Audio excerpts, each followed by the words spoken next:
என் மூச்சவ பேச்சவ பேசலும் அழகு எனக்குள்ள கலக்கிற ஆக்சிஜன் அளவு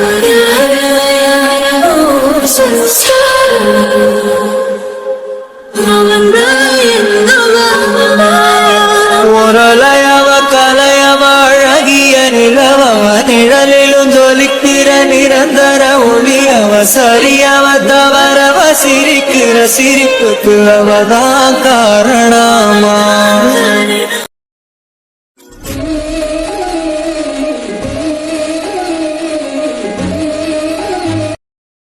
என்ன இல்ல ஒண்ணு இல்ல. இல்ல சும்மா பார்த்துட்டே இருக்கியே, அதான் என்னன்னு கேட்டேன். இல்ல ஒண்ணு இல்ல. ஆமா, அவங்க தான் அவ்வளவு மோசமா பேசுறாங்கல்ல, நீ திரும்பி ஏய்த்து ஒரு வார்த்தை பேச மாட்டியா? அவங்க தான் அறிவில்லாம பேசுறாங்கன்னா நம்மளும் அதுக்கு இறங்கி பேசக்கூடாதுல்ல. நீ சொல்றது கரெக்டு தான், இருந்தாலும் உன்னை அவமானப்படுத்தும் போது நீ கண்டிப்பா பேசியிருக்கணும். அதான் நீங்க இருக்கீங்களே. என்ன? இல்ல நான் அப்படி சொல்ல வரல. நீங்க என் கூட இருந்தீங்கல்ல, எனக்காக ஒரு ஃப்ரெண்டா. ஆமா ஆமா, ஃப்ரெண்டா. எப்பவுமே எனக்காக ஃப்ரெண்டா நீங்க பேசுவீங்கல்ல. சரி சரி, உனக்கு எதுவும் ஹர்ட் ஆகலல்ல? அவங்க ஏதாவது பேசியிருந்தா மனசுல வச்சுக்காத. சரி. நீ அப்படிப்பட்ட பொண்ணு இல்லைன்னு எனக்கு நல்லாவே தெரியும். நான் உன்னை கேட்கட்டுமா? இல்ல உண்மையாலுமே என்னைய ஃப்ரெண்டா தான் பாக்குறீங்களா? நான் எப்படி உன்னை பாக்குறேன்னு உனக்கு தெரியாது. என் மனசு ஃபுல்லா நீ மட்டும்தான் இருக்க கீதா. உன் மனசுலயும் நான் தான் இருக்கேன். ஆனா அதை நீ எப்பதான் ஒத்துப்பையோ தரல. உங்களை தான். என்ன கேட்ட? உண்மையாலுமே என்னைய நீங்க ஃப்ரெண்டா தான் நினைக்கிறீங்களான்னு கேட்டேன். அது சொல்லுங்க. அப்படிலாம் ஒண்ணும் இல்லையே. அப்புறம் வேற என்னவா நினைக்கிறீங்க? அவளே என் வாயாலே வாங்கி எனக்கே பல்பு கொடுக்கலான்னு பாக்குறியா? வீடு வேணா நானு. அப்ப நான் உங்களுக்கு யாரு? Best best friend. இதுவும் ஃப்ரெண்டுன்ற கேட்டகரியில தானே வருது? அப்படி இல்லையே. இப்பதானே நீங்க சொன்னீங்க. என்ன சொன்னேன்? பெஸ்ட் பெஸ்ட் ஃப்ரெண்டுன்னு. அப்ப ஃப்ரெண்டுன்னா ஃப்ரெண்டுன்ற கேட்டகரியில தானே வருது. அப்ப நான் உங்களுக்கு ஃப்ரெண்டா தான் இருக்கேன். ஃப்ரெண்டா மட்டும்தான் நான் தெரியறேனா அப்படின்னு கேட்கும்போது இல்லைன்னு சொன்னீங்க. நார்மலா ஸ்கூல் படிக்கும்போது காலேஜ் படிக்கும்போது நம்ம ஃப்ரெண்ட்ஸ் எல்லாம் இருப்பாங்க. ஒரு சில ஃப்ரெண்ட்ஸ் மட்டும்தான் நம்ம கடைசி வரைக்கும் கூட வருவாங்க. அது மாதிரி தான் நீயும். ஓஹோ, அப்போ உங்களுக்கு கல்யாணம் ஆயிட்டும் நான் கடைசி வரைக்கும் கூட வரணும்? கண்டிப்பாமா. என்னோட திவ்யா கிட்டேயும் உன்னை பத்தி நான் சொல்லிட்டேன். திவ்யாவா? என்னோட லவ்வர். அவகிட்டையும் உன்னைய பத்தி எல்லாமே சொல்லிட்டேன். மவனே, நீ பூர்ணியை கல்யாணம் பண்ணிக்கிட்டா கூட சரி நான் ஒத்துப்பேன். ஆனா என்னைய விட்டுட்டு வேற எவ்வளவு ஒருத்திய பிடிக்குதுன்னு சொல்ற பாரு, அதை நினைக்கும் போதுண்டாண்டா சுருன்னு தலைக்கு ஏறுது. என்னது? இல்ல என்னமோ கருகிற வாசம் அடிக்கிற மாதிரி இருக்கு. அதான் உனக்கு எதுவும் தோணுதான்னு கேட்டேன். ஃப்ராடு. நீ என்னையெல்லாம் லவ் பண்ணி கல்யாணம் பண்ணிக்கிட்டீங்கன்னா என்னையே வேச்சிருவேன். உனக்கு பொருத்தமான ஆள் யாருன்னா அது பூர்ணி மட்டும்தான். என்ன கீதா? ஒன்னும் இல்ல. அவளுக்கு உன்னைய பார்க்கணும் போல தோணுதுன்னு சொன்னா தெரியுமா?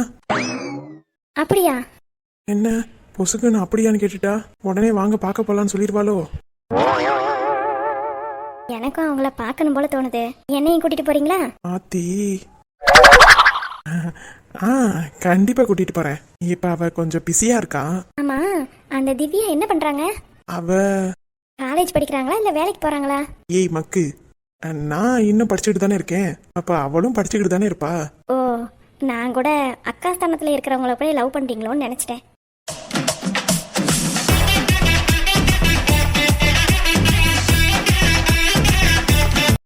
ரொம்பதான் நினப்பு. சரி, அந்த பொண்ணு நம்ம காலேஜா இல்ல வேற காலேஜா? ஐயோ, இந்த டீட்டெயில் எல்லாம் நினைக்க மாட்டோமே. இவ இப்படி பொசுக்குன்னு கேப்பான்னு யாரு கண்டா?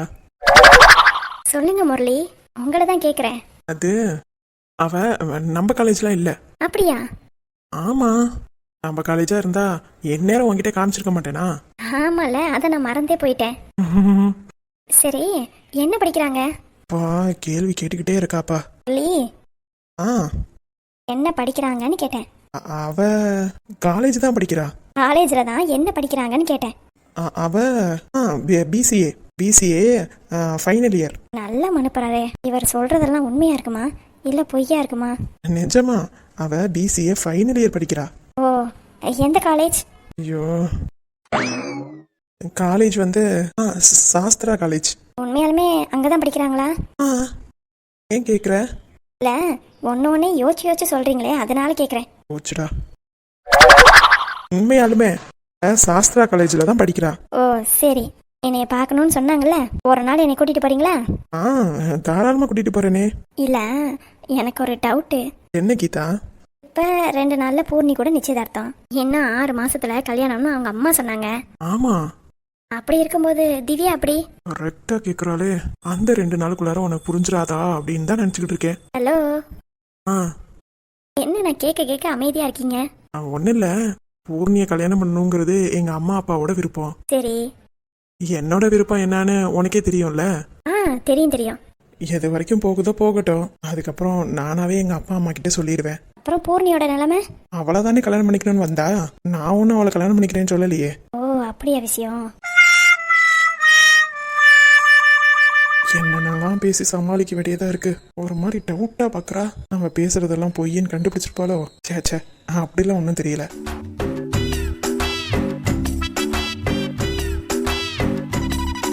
என்னடா இல்ல, ரொம்ப நேரமா குசு குசுன்னு பேசிட்டே இருக்கீங்களே, அதான் என்னன்னு கேட்டுட்டு போலான்னு வந்தேன். முரளி, என்ன கீதா? இவரு இவர் என்னோட அண்ணன், அவங்க என்னோட அண்ணி. ஜீவாக்கா. கீதா, என்ன நல்லா இருக்கியா? அண்ணி, உங்களுக்கு முன்னாடியே கீதாவை தெரியுமா? ஆ தெரியுமே, எங்க வீட்டு சைடு தான் இருக்கா. அக்கா, நீங்க முரளியோட அண்ணியா? ஆமா கீதா, உனக்கு தெரியாதோ? இல்லக்கா தெரியாது. அப்புறம்க்கா இங்க வந்திருக்கீங்க? அம்மாடி, என் குழந்தனா இருக்கு, இன்னும் 2 நாள்ல கல்யாணம். ஓ ஆமால. ஆமா, நீ என்ன இந்த பக்கம்? அது வந்துக்கா, அவ பூர்ணி இருக்கால, அவளோட மணப்பெண் தோழியாம். என்ன? இல்ல ஒண்ணும் இல்ல. நீ அப்படித்தானே சொல்லியிருக்க?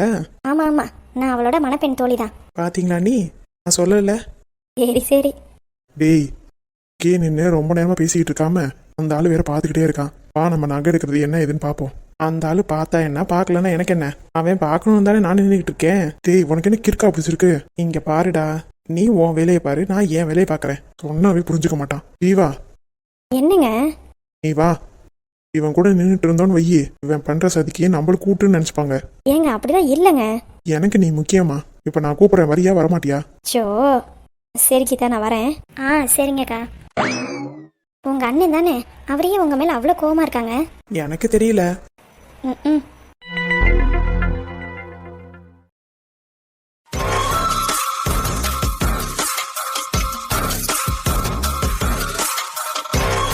ச்சே, முரளி வந்து இந்த மாதிரி நிப்பாருன்னு நான் நினைச்சு கூட பார்க்கல. நேத்து வராம இருந்தாரே, இன்னைக்கு வரமாட்டாருன்னு தான் நான் நினைச்சேன். கண்டிப்பா இவ தான் போய் சொல்லியிருக்கணும். சண்டாளி சண்டாளி, என்னோட மாமாவை என்கிட்ட இருந்தே திருடுறா. இனி என்னெல்லாம் பேசி ஏமாத்துறா, இவெல்லாம் விளங்குவாளா? ச்சே, என்னென்னலாம் திட்டம் போட்டு வச்சிருந்தேன். கீதாவை அசிங்கப்படுத்த இன்னும் ஆரம்பிக்கவே இல்லை, அதுக்குள்ளார வந்து கூட்டிட்டு போயிட்டாரு. இன்னும் 2 நாள்ல என் கூட நிச்சயதார்த்தம் நடக்க போகுது. இப்ப எனக்கு சப்போர்ட் பண்ணாம இன்னமும் அவளுக்கே சப்போர்ட் பண்ணிட்டு இருக்காரு. என்னத்த சொல்ல? அம்மாவும் கேட்டுக்கிட்டு அமைதியா நிக்கிது பாரு. யாருக்குன்னு 4 வார்த்தை கேட்கறதில்ல. அம்மா அம்மா. என்னடி முரளி இந்த பேச்சு பேசுறாரு? உனக்கும் அவளுக்கு என்னடா சம்பந்தம் அப்படின்னு சொல்லி கேட்காம நீ பாட்டுக்கு அமைதியா நிக்கிற. ஏண்டி என்ன என்னடி பேச சொல்ற? அவங்க அப்பனும் ஆத்தாலும் அங்கதான் உட்காந்துருக்காவ. அவங்க முன்னாடியே பிள்ளைய அதட்டுனா, அதுவும் கல்யாணத்துக்கு முன்னாடியே அதட்டுனா, அப்புறம் அவங்க என்னடி நினைப்பாவ? இப்பவே நம்ம பிள்ளைய அடக்கி உட்கார வைக்கிறாங்க. கல்யாணம் ஆயிடுச்சுன்னா அவ்வளவுதான் போலையே அப்படின்னு நினைக்க மாட்டாங்க. அதுக்காக இங்க பாருடி, இன்னும் 2 நாள் தான். நம்மளுக்கு நம்ம காரியம் தான் முக்கியம். என்ன புரிஞ்சுதா? காரியம் நடக்கிற வரைக்கும் நம்ம அமைதியா தான் இருக்கணும். அட போமா, நீ ஏதாவது பேசுவ, அவளை என்ன 4 இடுப்பு இழுக்கலான்னு நினைச்சேன். நீ கடைசியில பம்மிட்ட. என்னடி பண்றது? உங்க அப்பன் கூட இருந்திருந்தானா பரவாயில்ல, அவர் பார்த்தாதான் கேட்பாரு. நம்ம சொல்றத வச்செல்லாம் அவர் கேட்க மாட்டாரு. என்னம்மா அதெல்லாம்? நீ தானே அவளை இப்படி பேசுறேன் அப்படி பேசுறேன்னு சொன்னேன். ஆனா அவளை பேசுறதுக்காக தான் ஆசையா இருந்தேன். ஆனா முரளி வருவான்னு நான் என்னத்த கண்டேன்? எல்லாத்துக்கும் காரணம் இவதாம்மா. இவ போன் அடிச்சு அவனுக்கு இன்ஃபர்மேஷன் சொல்லியிருப்பா. இந்த மாதிரி நான் நகை எடுக்க போறேன், நீங்களும் வாங்கன்னு கூப்பிட்டுருப்பா. அதாண்டி நானும் யோசிச்சேன். நேத்து வராதவரு நகை எடுக்க மட்டும் இன்னைக்கு வராருன்னா அது இவ வர கண்டுதானே. இவ மட்டும் வரலன்னு வைமா, இந்நேரம் அவரும் வந்திருக்க மாட்டாரு. ஆமாண்டி. இப்ப பாத்தியா என்னோட நிலைமை என்னன்னு? நான் தான் அந்த கீதாவுக்காக எல்லாம் விட்டு கொடுக்க வேண்டியதா இருக்கு. விட்டுறாதடி.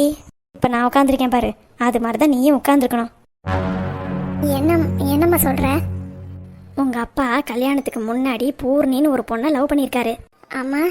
அவர் என்னமோ எனக்கு தெரியாதுன்னு நினைச்சுக்கிட்டு இருக்காரு. எனக்கு எல்லா விவரமும் தெரியும். அதுவும் எப்ப தெரிய வந்துச்சு தெரியுமா? உனக்கு பூர்ணின்னு பேர் வச்சு மூத்த பிள்ளைய விட்டுட்டு உன்னைய தூக்கி தூக்கி கொஞ்சினா இருப்பாரு. அப்பதான் நான் விசாரிச்சேன். என்ன சொன்னாவ? உங்க அப்பா பூர்ணின்னு ஒரு பொண்ணை லவ் பண்ணாவலாம், அதனாலதான் உனக்கு பூர்ணின்னு வச்சிருக்காவ. நான் எது பேசினாலும் சரி, எது சொன்னாலும் சரி, என் மேல கடுகடுன்னு தான் உழுவாரு. ஆனா உன்கிட்ட அப்படி இல்ல. ஏன்னா அவர் பிடிச்ச பொண்ணோட பேரு உன்கிட்ட இருக்கு. அதனால நீ எது பண்ணாலும் சரி அமைதியா தான் போவாரு. நீயும் என்னைய மாதிரி விட்டுட்டு அமைதியா இருக்காதடி. கல்யாணத்துக்கு முன்னாடி எல்லா ஆம்பளைக்கும் உண்டானதுதான். இந்த காலத்துல யார் தான் லவ் பண்ணல? எல்லாரும் ஒரு காலத்துல லவ் பண்ணிட்டு தான் வந்திருக்காங்க. கல்யாணம் ஆனதுக்கு அப்புறமா அது தொடர்தா இல்லையாங்கிறத மட்டும் தான் நம்ம செக் பண்ணணும். நிச்சயதார்த்தம் முடிஞ்சு 6 மாசம் கழிச்சு கல்யாணம்னு சொல்லியிருக்காவ. முரளி தம்பி மனசுல எப்படியாவது நீ இடம் பிடிச்சிரு. சரிம்மா. அதுக்கப்புறம் எந்த கொம்பி வந்தாலும் உன்னையும் அவர்கிட்ட இருந்து பிரிக்கவே முடியாது. என்ன புரிஞ்சுதா? சரிம்மா. என்னமோ என் வாழ்க்கை தான் இப்படி இருக்கு. உன் வாழ்க்கையும் உங்க அக்கா வாழ்க்கையும் நல்லா சந்தோஷமா இருக்கணும்டி. அதுதாண்டி என்னோட ஆசையே. சரிம்மா. இங்க பாருடி, நிச்சயதார்த்தம் முடிஞ்சதுக்கு அப்புறம் ஸ்ட்ரிக்டா சொல்லிடு. அவகிட்ட பேச்சே வச்சுக்க கூடாதுன்னு சொல்லிடு. சரிம்மா. அவர் போனை வாங்கி அவளோட போன் நம்பரை டெலீட் பண்ணி விட்டுரு, இல்லைன்னா பிளாக்ல போட்டு விட்டுரு. இப்ப அவளுக்கு சப்போர்ட் பண்ணிட்டு போறாரு. பிறகு உன்னைய கல்யாணம் பண்ணிட்டு திரும்பி சைடா அவளை வச்சுக்கலாம்னு நினைச்சா? அதுக்காக தான் சொல்றேன், நீ தாண்டி ஜாக்கிரதையா இருந்துக்கணும். சரிம்மா. சரிடாமா. உங்க அப்பா பில்ல போய் பாக்குறேன்னு சொல்லி போயிருக்காரு. பார்த்துட்டு வந்தோடனே உங்க அத்தைகிட்டலாம் சொல்லிட்டு நம்ம கிளம்புவோம். சரிம்மா. இரு, நான் அந்த வந்துடுறேன். சரிம்மா. கீதா, இன்னைக்கு நீ முரளி கிட்ட இருந்து தப்பிச்சிருக்கலாம். ஆனா என்னைக்குமே முரளி எனக்கு மட்டும்தான். இன்னும் 2 நாள் தான் இருக்கு எனக்கும் முரளிக்கும் நிச்சயதார்த்தம் ஆகிறதுக்கு. அதுக்கப்புறம் நாங்க ஒரே காதல் மலை தான். அடிக்கடி ஃபோன் பேசிப்போம், நைட்டெல்லாம் கூட பேசுவோம் தெரியுமா. மெசேஜ் எல்லாம் பண்ணிப்போம். நீ மட்டும் எங்க 2 பேத்துக்கு குறுக்கால வந்த அவ்வளோதான். இன்னும் 2 நாள். நான் ரொம்ப எக்ஸைட்டடா இருக்கேன். நீ தான் பாவம். உன்னை நினைச்சாதான் எனக்கு ரொம்ப கஷ்டமா இருக்கு. 2 நாள்ல நான் அவருக்கு பாதி பொண்டாட்டி ஆயிடுவேன். கல்யாணம் ஆனதுக்கு அப்புறம் முழு பொண்டாட்டியாவே மாறிடுவேன். அதுக்கப்புறம் முரளி கிட்டவே நெருங்க விட மாட்டேன். எப்படி? உன்னை என் முரளி கிட்டவே நெருங்க விடவே மாட்டேன்.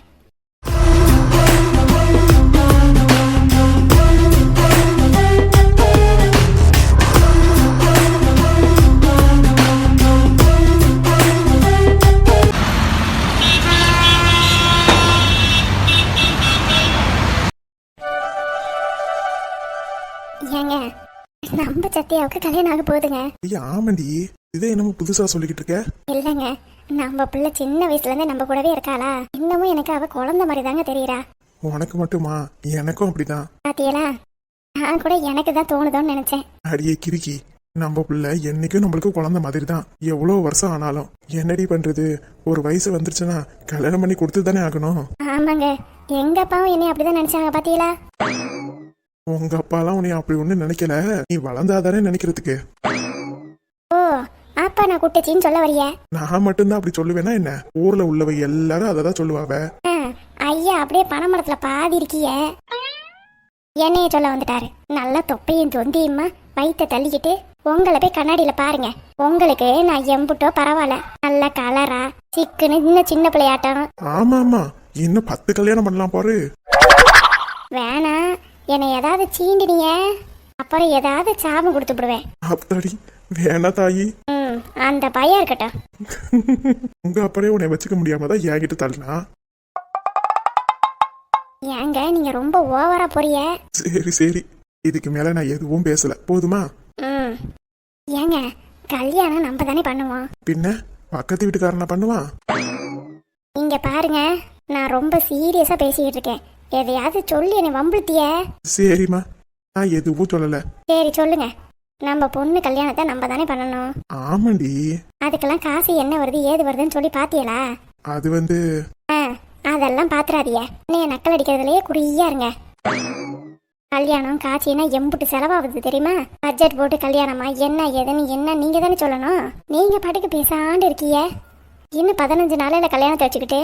அதுதான் ராணி, எனக்கும் ஒண்ணுமே புரியல. எங்க வாயை திறந்து பேசினா தானேங்க தெரியும். இப்ப என்ன பண்ணலாம்? சரி ராணி, வீட்டுல நகை எம்புட்டு இருக்கு? சத்யாவுக்கு போடுற பவுனுக்கு மொத்தம் 30 பவுன் சேர்த்து வச்சிருக்கேன். என்னோட பவுன் ஒரு 10 பவுன் இருக்கும். சோனிக்கு ஒரு 5-6 பவுன் இருக்கும்.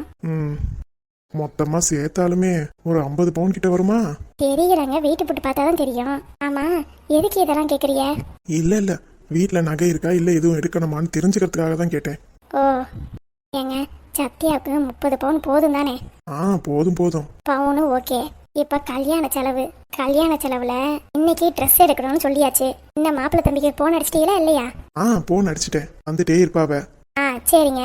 ட்ரெஸ்ஸு அப்புறம் சாப்பாடு செலவு. ஏங்க முந்தின நாள் ரிசப்ஷன் வைக்கிறோமா? அதெல்லாம் வேணா ராணி, ஓவரா செலவு இழுத்து விட்டுக்க வேணாமேன்னு பாக்குறேன். மண்டபத்தை பிடிச்சியலா இல்லையா? அதெல்லாம் பிடிச்சாச்சு. என்ன மண்டபம் பேரு? சரஸ்வதி நடராஜன் பிள்ளை மகால். அந்த மண்டபத்தை தான் பிடிச்சிருக்கேன், அதுவும் 3 மாசத்துக்கு முன்னாடியே.